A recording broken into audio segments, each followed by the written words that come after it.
Halo semuanya, kembali lagi di YouTube Iksan Racing. Dan di episode kali ini, seperti kalian tahu, ini udah bulan Desember dan kita sudah mengikuti 1 tahun full seri Indonesia Drift Series di tahun 2023 ini. Dan seperti yang kalian tahu, tidak ada kendala yang fatal atau yang mechanical, yang major-major lah dalam mobil kita ya. Mesin aman, gearbox aman, transmisi aman, suspensi aman, dan lain-lainnya. Cuman nabrak-nabrak body, terus tadi ada yang kemarin ada yang nabrak penyok-penyok, tinggal getok-getok kayak biasa lah ya. Nah, yang bisa kita simpulkan adalah dengan mobil yang budgetnya rendah dibandingkan dengan kompetitor profesional yang lain ya, bisa bangun di atas 300 juta, 500 juta, kita bisa kompetitif nih, selalu ada di 10 besar, dan tandemnya juga nggak ketinggalan-ketinggalan banget lah ya, bisa kita fight. Tapi memang cara bawanya itu gue harus 120%, gue harus keluarin semuanya, skill gue, konsentrasi gue, dan segala macam. Nggak boleh ada cacat sedikit pun, karena kalau sedikit cacat atau sedikit ke skip ya, itu langsung berantakan, temponya berantakan, powernya juga berantakan. Tapi ya jadi bilang kalau kalian pengen drifting, kalian nggak bisa mulai dengan mobil yang mahal-mahal banget, kalian bisa mulai dengan yang kecil-kecil, step by step naik kelas profesional. Dan seperti yang kalian tahu, ronde Indonesia Drift Series sudah habis, sudah nggak ada lagi. Tapi ternyata ada seri tambahan nih, bonus round.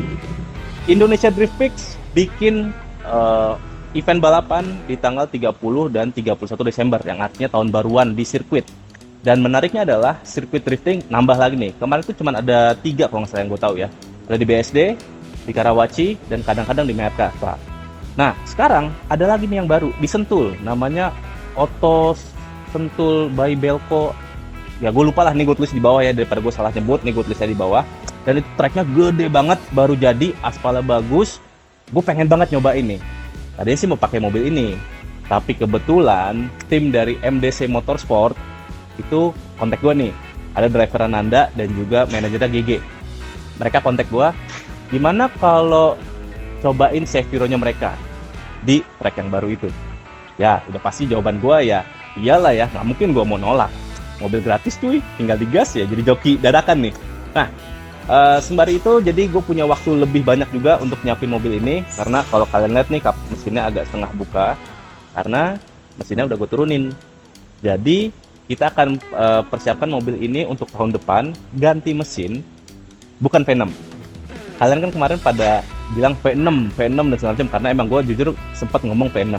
Tapi setelah gue pikir-pikir, kalau gue pakai V6 twin turbo bla bla bla, satu, gue nggak bisa ikut cabang olahraga lainnya. Jadi kan mobil ini konsepnya satu mobil bisa balapan lain-lain ya, kayak sirkuit Sentul, terus rally dan segala macam. Nah, kalau gue ganti V6 twin turbo, gue bingung mau ikut kelas apaan.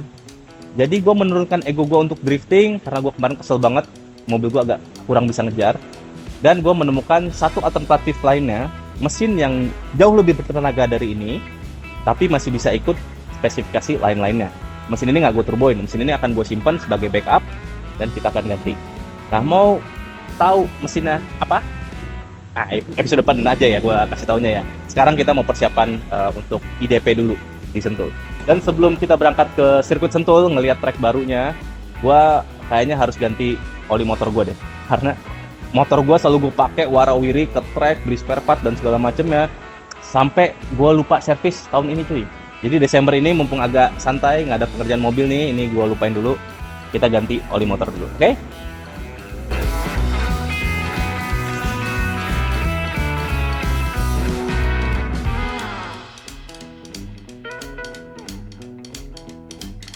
Kita udah sampai di sirkuit Sentul. Nah, ini tracknya di belakang gua udah jadi keren banget dan ternyata gede banget. Rengga juga udah latihan kan, Rengga itu kayak panitianya gitu deh, jadi dia test track dulu, cobain. Terus kalau kalian melihat tracknya panjang banget dari sana sampai ujung sana. Ini mungkin startnya bisa sampai gigi 3 kali ya. Di sana ada kayak apa namanya, panggung gitu, gua nggak tahu buat apa, nanti mungkin ada live streaming atau segala macam. Ini mobil Rengga yang baru. Nah, jadi mobilnya sih belum nyampe, mobil yang akan kita pakai.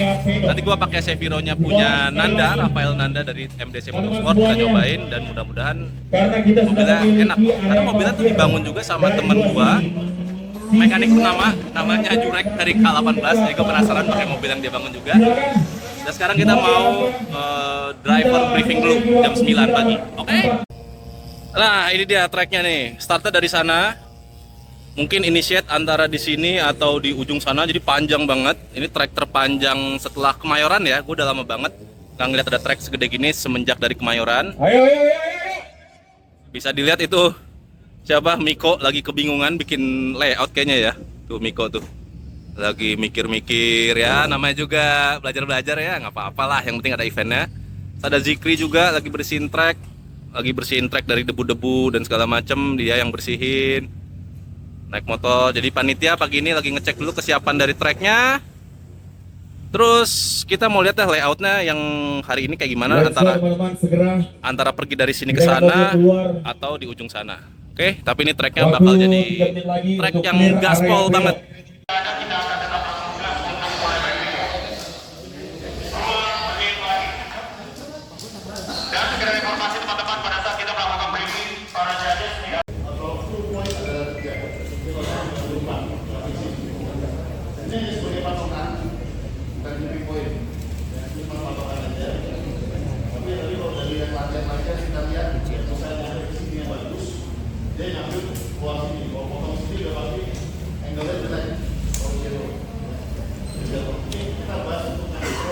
Mobilnya sudah sampai.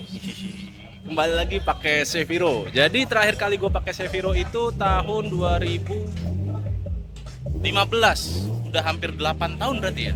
Ya nggak sih? 8 ya, kurang lebih segitu lah, udah lama banget. Dan jadi gue kayak nostalgia lagi bawa Seviro.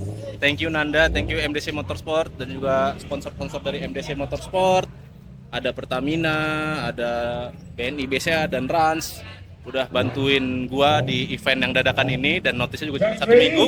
Gua harus siapin mobilnya. So far kita akan coba mobil ini rasanya seperti apa. Mudah-mudahan kayak Seviro gua zaman dulu, jadi gua nggak terlalu banyak adaptasi. Cuman yang gua notice adalah karena Nanda kakinya panjang, jarak gua nginjek pedalnya itu gua sampai jinjit. Nah, ini gua harus adjust dulu. Ada 4 baut di sini, tinggal dibuka, majuin joknya, terus gua bisa nyupir dengan oke. Jadi kita akan ganti dulu dudukan joknya, majuin ke depan, habis itu kita coba test run. Nah, ini karena pesertanya rame banget dan cuman ada waktu latihan 1 jam, kayaknya paling kebagian tuh 3 atau 4 run deh. Itu gua harus ngantuk duluan biar nggak ada insiden. Doain. Ini juga salah satu alasan gua kenapa nggak mau turboin mesin lama gua, karena turboin mesin BMW itu masih belum terlalu proven ya. Memang kalau udah gede, tapi bisa dilihat durability-nya nggak sampai 1 tahun. Mau tahu mau gitu gua tak tahu. Ini adalah practice-an pertama gua, pertama kali nyobain mobil. Gua nggak mau nge-push terlalu banyak juga, karena kan baru pertama kali ya, takutnya nanti ada yang rusak dan segala macam. Jadi gua pengen coba drift panjang sedikit, dan pengen tahu karakter switch-nya seperti apa, serta power band-nya yang pengen gua pastiin banget dia secepat apa sampai ke limiter. Jadi gua nggak mau terlalu push pada lap pertama ini.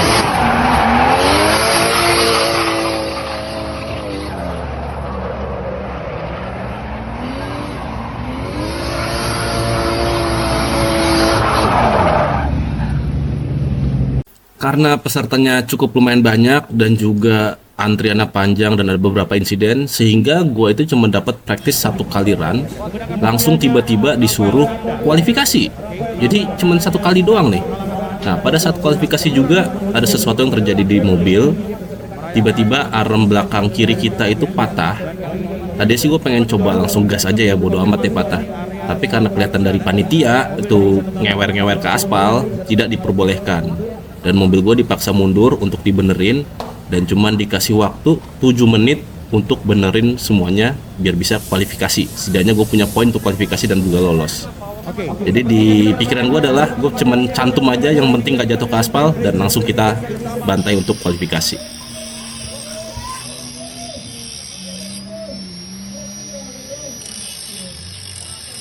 Setelah melakukan perbaikan seadanya, dan gue yakin arm yang cuman gue cantum ini tidak akan kuat satu full lap lah ya.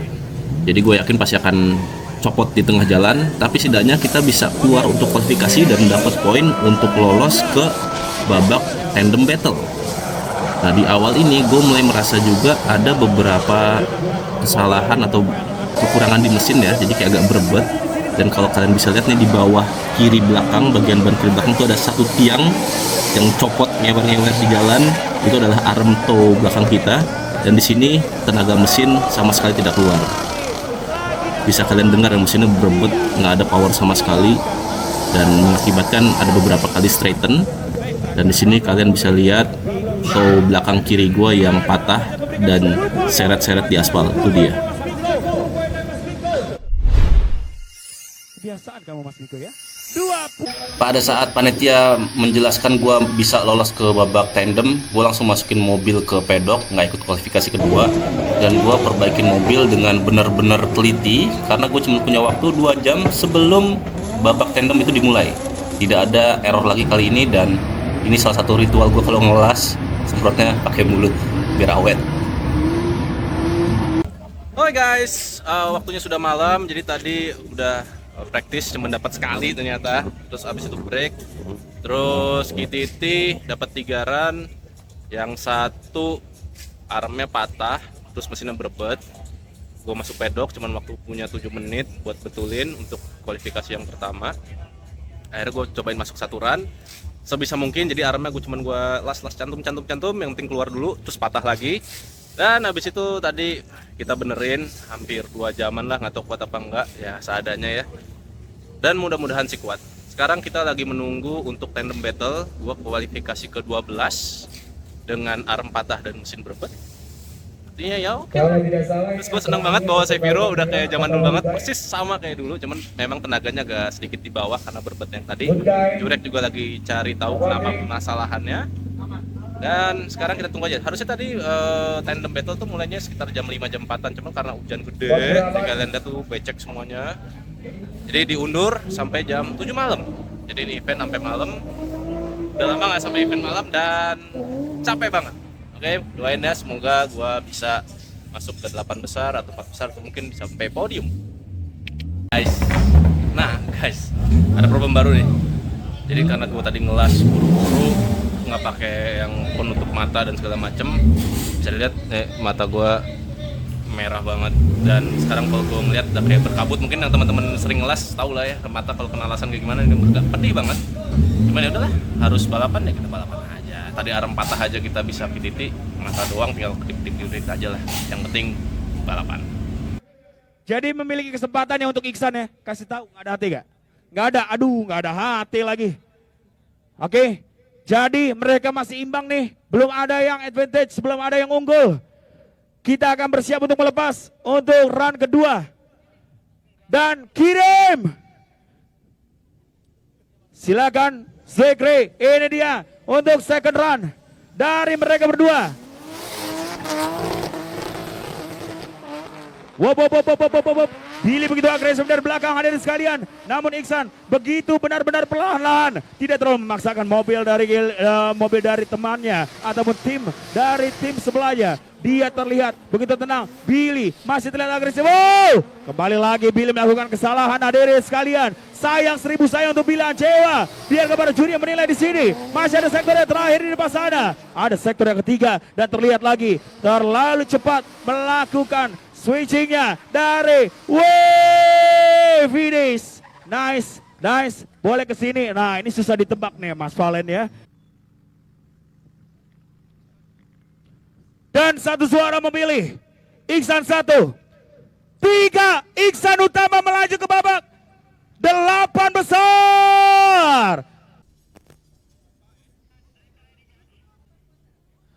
Oke, sepertinya kita akan melanjutkan untuk battle selanjutnya di sini, di mana Iksan Utama sudah bersiap sebagai chase. Akbar yang berada di depan ataupun lead ya di sini ada sekalian. Ini dia, terlihat Iksan Utama menahan laju dari mobil yang digunakannya untuk bisa merapatkan posisinya, memberikan pressure dari belakang. Terlihat begitu baik. Wop, terjadi sedikit dorongan. Apakah terjadinya braking di sana sehingga Iksan harus terkena bumper belakang bersama dengan bumper depan? Kita tunggu saja keputusannya. terlihat. Oh, bumper yang harus menyangkut di bagian kolong belakang mobil Iksan dan sedikit kewalahan di sini dan finish.